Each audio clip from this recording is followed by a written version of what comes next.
పంచముఖ ఆంజనేయ ప్రణామమయ్యా, దశభుజా రుద్రతేజ దండములయ్యా, దశభుజా రుద్రతేజ దండములయ్యా, పంచముఖ ఆంజనేయ ప్రణామమయ్యా. అగ్రత పృష్ఠతశ్చైవ పార్శ్వతశ్చ మహాబలౌ ఆకర్ణ పూర్ణధన్వానౌ రక్షేతాం రామలక్ష్మణౌ.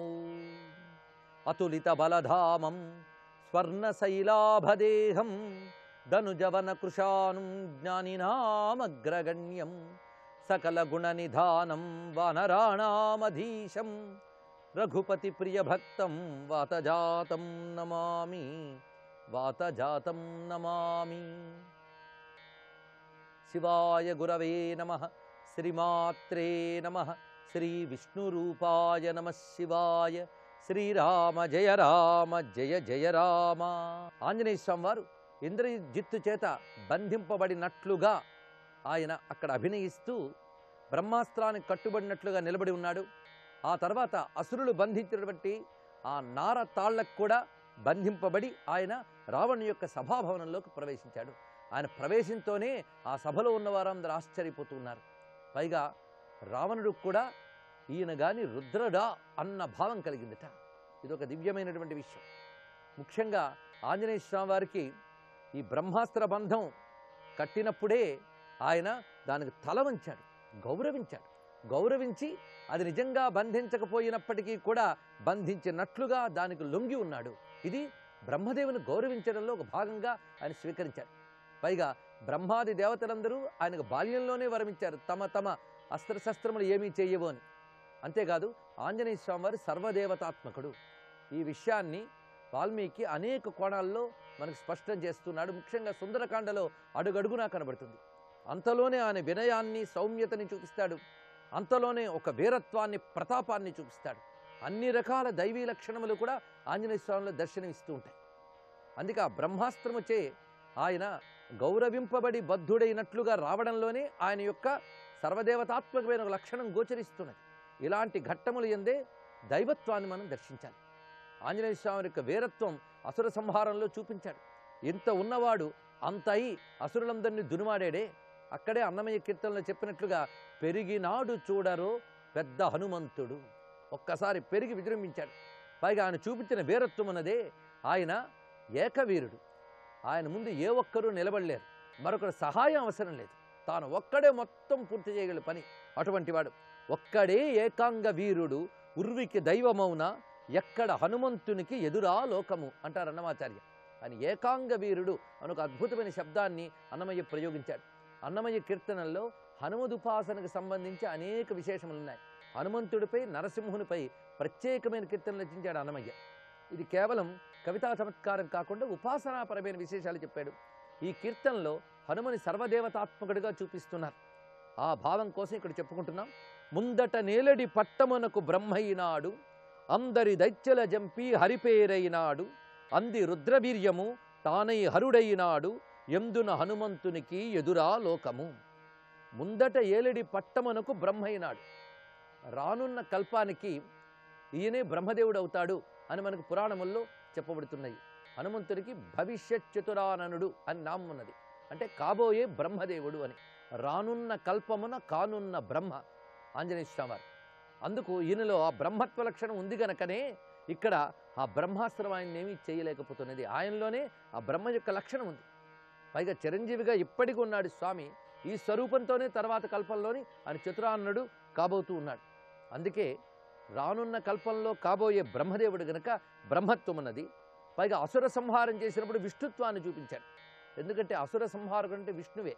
ఇంతవరకు చేసినటువంటి రాక్షస సంహారంలో తన యొక్క సింహ లక్షణాన్ని, నారసింహ లక్షణాన్ని ప్రదర్శించాడు. కనుక బ్రహ్మ లక్షణం, విష్ణు లక్షణం రెండు కనబడ్డాయి. ఇక మూడవదైన రుద్ర లక్షణం గురించి చెప్తూ అంది రుద్రవీర్యము తానే హరుడైనాడు. రుద్ర తేజస్సుతో ఉద్భవించాడు కనుక ఈయన ఎలాగూ రుద్రుడే. కనుక ముగ్గురు వేల్పులు ఈయనలోనే ఉన్నారు. అంతేకాదు సూర్య చంద్ర ఆదిశేష దేవతలు కూడా హనుమంతుడైన ఉన్నారు అని దర్శిస్తున్నారు ఇక్కడ. చుక్కలు మోవ పెరిగి సూర్యుడు తానైనాడు, చిక్కు పాతాళముదూరి శేషుడైనాడు, గ్రక్కున వాయుజుడై జగత్ప్రాణుడైనాడు, ఎక్కువ హనుమంతునికి ఎదురా లోకము. ఆయన గగనమండలంలోకి పెరిగినప్పుడు ఆయనే ఒక సూర్యుడా అన్నట్టు భాషించేట. అదేవిధంగా మైరావణ సంహారం కోసం పాతాళానిలోకి ప్రవేశించాడని ఇతర పురాణముల్లో ఉపాసనలో కనబడ్డ విషయాన్ని అన్నమయ్య ఒక ప్రమాణంగా తీసుకున్నాడు. అందుకే చిక్కు పాతాళము దూరి శేషుడైనాడు. ఆ పాతాళంలోకి ఒక శేషువలే ప్రవేశించాడు. పైగా వాయుపుత్రుడు గనక వాయువు అంశ కూడా ఈయనలోనే ఉన్నది.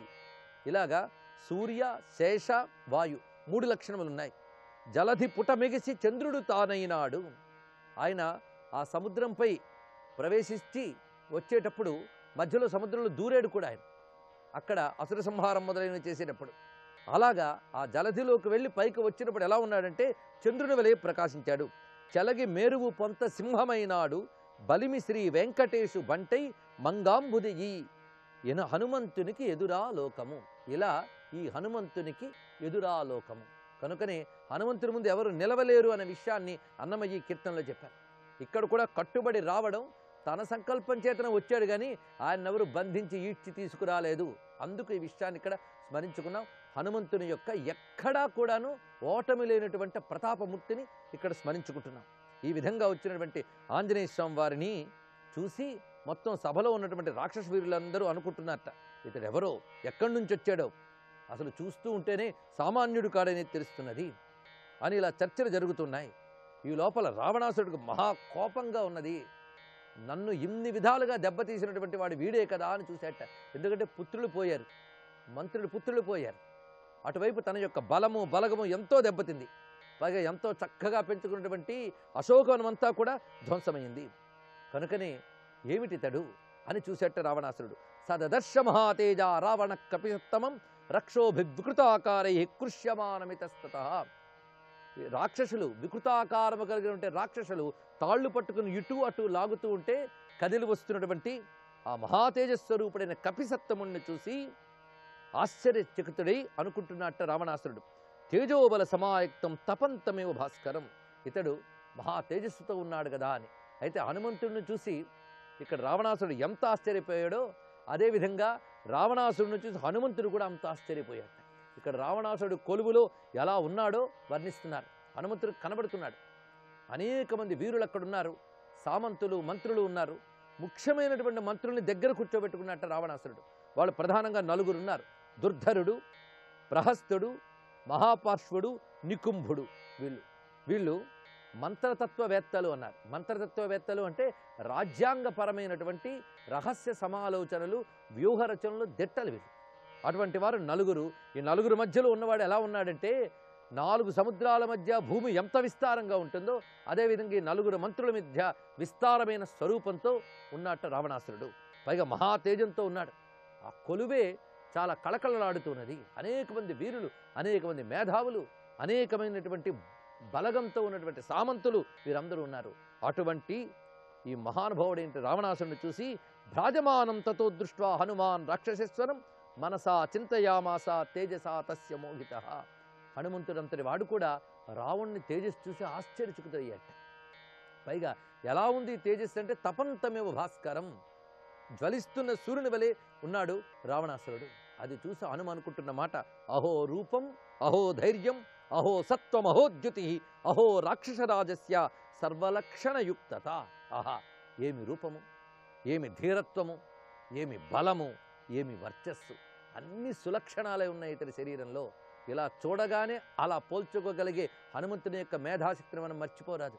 సర్వ సాముద్రిక లక్షణములు జ్ఞానము తెలిసినటువంటి వాడు ఆంజనేయ స్వామి. అందుకు రావణ్ణి యొక్క శరీర లక్షణాన్ని చూసి అనుకున్నాడు, సర్వలక్షణయుక్తత, ఈయనకు అన్ని శుభలక్షణాలే ఉన్నాయి. అయినా ఏం లాభం, ఒక్క అధర్మం ఉన్నదే. ఆ అధర్మం ఇతన్ని బలహీనుణ్ణి చేస్తున్నది. యజ్జధర్మో న బలవాన్ స్యాదయం రాక్షసేశ్వర సాదయం సురలోకస్య సశక్రస్యాపి రక్షిత. ఇక్కడ అనేక ముఖ్యాంశములు తెలుసుకోవాలి. ముఖ్యంగా పాలకుడైన వాడు ఎలా ఉండాలి అనేది ఈ ఘట్టంలో అనేక అంశములతో రుజువు చేస్తున్నాడు వాల్మీకి మనకి. పైగా ఎన్ని గొప్ప లక్షణాలుంటే ఏం లాభం, బలవంతమైనటువంటి అధర్మం ఇతడి దగ్గరుంది గనక ఇతడు దెబ్బతినడం ఖాయం. అధర్మమే లేకపోయి ఉంటే ఇతడు ఇంద్రలోకాన్ని, ఇతర లోకాల్ని అన్నిటినీ కూడా కలకాలం ఏలుకునేవాడే. అయినప్పటికీ అధర్మ బలం ఇతడుకున్నది కదా అన్నాడు. అంటే ఎన్ని సులక్షణాలున్నా ఎన్ని గొప్ప గొప్ప భౌతిక బలాలు సమకూర్చుకున్నా అధర్మం అనేది ప్రవేశించిందా మొత్తం కుప్పకూలిపోతుంది. ఇది మనకి వాల్మీకి రామాయణం ద్వారా చేస్తున్న హెచ్చరిక. ఆంజనేయ స్వామి వారు తన యొక్క భావన ద్వారా సమస్త మానవ జాతికి ఇస్తున్నటువంటి సందేశం. ఇది గుర్తుపెట్టుకోవాలి. కాలం కలిసొచ్చింది కదా అని అనేక రకాల వంచనలు చేసి భౌతిక బలాన్ని, ధనబలాన్ని, జనబలాన్ని పెంచుకుంటూ దానితో కాలక్షేపం చేస్తూ ఉంటారు చాలామంది. దొరికినటువంటి అధికారాన్ని, పాలనని కూడా దుర్వినియోగం చేసుకుని అటువంటి వారందరికీ హెచ్చరిక. ఎన్ని బలాలు సంపాదించుకున్నప్పటికీ కూడా అధర్మం అనేది చేరితే మొత్తం దెబ్బతింటుంది. కనుక ఏం లాభం? అన్ని లక్షణాలు ఉన్నప్పటికీ ఆ బలీయమైనటువంటి అధర్మం ఉన్నదే అది ఇతడికి కలకాలం ఉండగలిగే వైభోగాన్ని ఇవ్వడం లేదు. పైగా అస్య క్రూరై నృశంసైశ్చ కర్మభిర్లోకకుత్సితై, ఇతడు చేస్తున్నటువంటి క్రూర కర్మల చేత లోకములో అందరూ కూడా భయపడుతున్నారు. ఎవరైతే అందరినీ భయపడుతూ జీవిస్తారో వాళ్ళకి కలకాలం క్షేమం ఉండదు. అది గొప్ప విషయం చెప్తున్నాడు. తనకున్న అధికారాన్ని కానీ, సంపదని కానీ, బలాన్ని కానీ చూపించుతూ వాటిని దుర్వినియోగం చేసుకుని ప్రజల్ని భయభ్రాంతులను చేసినటువంటి వాడికి క్షేమం ఉండదు. కనుకనే ఎన్ని లక్షణాలు ఉన్నప్పటికీ ఇతనికి క్షేమం లేదు అనుకుంటున్నాడు ఆంజనేయ స్వామి వారు. ఇదే రామాయణం మనకిస్తున్న గొప్ప సందేశం. పైగా రావణాసురుని చూసిన వెంటనే మెచ్చుకున్నాడు. ఆహా, ఏమిటా ప్రకాశం అని. ఆ మెచ్చుకోవడానికి కూడా ఔదార్యం ఉండాలండి. శత్రువుని చూడగానే అతడు దేనికి పనికిరానివాడు అనుకుంటేనే కానీ యువతల వాళ్ళలోంచి పౌరుషం రాదు. అది లోకంలో ఉండే నైజం. కానీ శత్రువుని చూసి అతడు గొప్పతనాన్ని తెలుసుకుని కూడా తాను ఏమాత్రం తగ్గిపోకుండా తన బలాన్ని ప్రకటించగలగడం అనేది ఉత్తమ పురుషులకు మాత్రమే ఉంటుంది. ఈ విధంగా స్పందించగలిగే లక్షణం రామాయణంలో ఇద్దరిలో కనబడుతుంది. ఒకరు హనుమంతుడు, ఇంకో రామచంద్రమూర్తి. రామచంద్రమూర్తి కూడా రావణాసురుని చూసిన వెంటనే ఇలాగే అనుకుంటాడు, ఆహా ఏమిటా తేజస్సు, ఏమిటా ప్రతాపం అని. అంత మాత్రం చేత రాముడు తగ్గిపోడు. అవతల వాడిని పొగడ్డం చేత, మెచ్చుకోవడం చేత తాను తగ్గిపోతానేమో భయం ఉంటేనే అవతల వాడిని తగ్గిస్తా. కానీ అంత మాత్రం చేత తాను తగ్గనటువంటి పరాక్రమవంతుడు మాత్రమే అవతల వాడిని పొగడగలడు. అందుకే హనుమంతుడు, రాముడు ఇద్దరు ప్రవర్తన ఒక్కలా ఉంటుంది. హనుమంతుడు అంతా మనస్సులో మెచ్చుకున్నాడు రావణాసురుని చూస్తూ. అటువంటి ఆంజనేయ స్వామి వారికి నమస్కరిస్తూ సర్వం సీతారామచంద్ర చరణారవిందార్పణమస్తు. జై వీర హనుమాన్.